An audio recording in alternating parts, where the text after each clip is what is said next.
Minister for environment forest and climate change and labour Bhupender Yadav ने लेह में sustainable mountain development summit का inauguration किया। इस बार समिट का theme harnessing tourism for sustainable mountain development है। इस 4 दिन के इवेंट का आयोजन Ladakh administration, hill council Leh, integrated mountain और sustainable development forum of Ladakh ने किया है। 12 हिमालयन स्टेट्स और यूटीज इस समिट में शिरकत कर रहे हैं।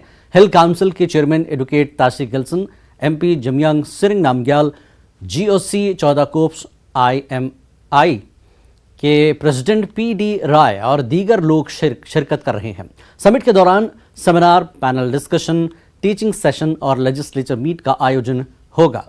वजीर ने कहा कि हिमालयन इकोसिस्टम को बचाने के लिए नौजवानों को इकट्ठा होना चाहिए। उन्होंने नेचुरल रिसोर्सेज को सोच समझकर इस्तेमाल करने पर जोर दिया। उन्होंने कहा कि वाइल्ड लाइफ में मकामी लोगों में गलत फहमी पाई जाती है। उन्होंने 1 महीने के अंदर इस मसले को दूर करने की यकीन दहानी कराई।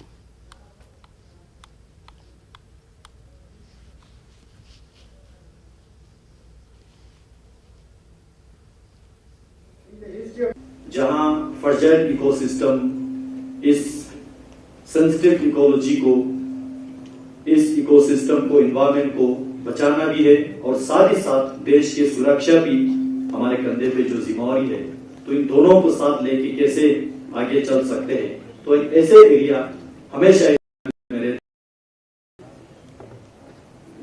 हम माननीय प्रधानमंत्री जी के आभार है। माननीय प्रधानमंत्री जी ने भारत के इतिहास में लोकसभा के सदन पे लद्दाख के प्रति एक कार्बन न्यूट्रल लद्दाख के एक प्रेरणा दी, जिसको लेके यहाँ के यूटी प्रशासन हो, यहाँ के ऑटोनोमस डेवलपमेंट काउंसिल हो या यहाँ के जनप्रतिनिधिगण हो, सभी लोग मिलके कुछ चीजें यहाँ पे इनिशिएट हुआ है। मैं टच करना चाहूंगा। Mission organic development initiative scheme के माध्यम से पूरे लद्दाख को किस तरह से ऑर्गेनिक खेती यहाँ जो इलेक्ट्रिसिटी हो या पावर सप्लाई, उसको डीजल से फेज ऑफ करके हाइड्रो इलेक्ट्रिसिटी हो, जियोथर्मल हो, सोलर एनर्जी हो, विंड एनर्जी हो, इस सभी चीजों पे जो रिन्यूएबल एनर्जीज पे अभी काम चलना यहाँ पे शुरू हुआ है। उसी तरह इंडस्ट्री पॉलिसी हो या टूरिज्म पॉलिसी, जो आज के थीम के रिलेटेड में बताऊं, तो जितना हो सके एक सस्टेनेबल टूरिज्म को कैसे डेवलप करें, वो केवल इकोनॉमिकली ही नहीं बल्कि इन्वायरमेंटल फ्रेंडली कैसे हो।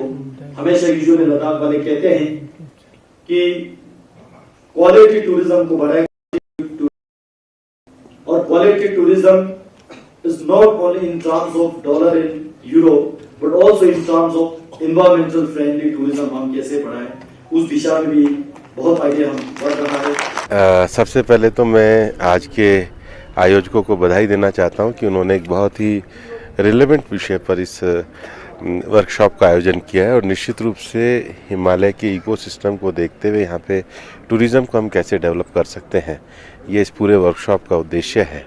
और उसके साथ ही साथ लेजिस्लेशन के लेवल पे हम क्या पॉलिसी फ्रेमवर्क में चेंज कर सकते हैं।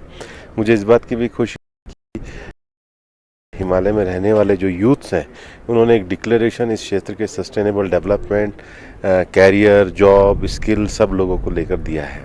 और मैं मानता हूँ ये वर्कशॉप एक बहुत अच्छे थॉट्स को लेकर के आएगा और जो उनके पॉलिसी इश्यूज आएंगे बाद में डिस्कस करके जहाँ सरकार में आवश्यकता होगी हम करेंगे। सर, लद्दाख की लोकल लोगों में थोड़ा जो वाइल्ड लाइफ एक्ट को लेकर थोड़ा अभी तो बताया ही है कि CEO साहब ने कि जितने भी यहाँ के इश्यूज हैं वो सारे क्लियर हो गए हैं। अगर कन्फ्यूज़न है तो उसके लिए हम एक जॉइंट वर्कशॉप करेंगे ताकि कन्फ्यूज़न दूर हो जाए।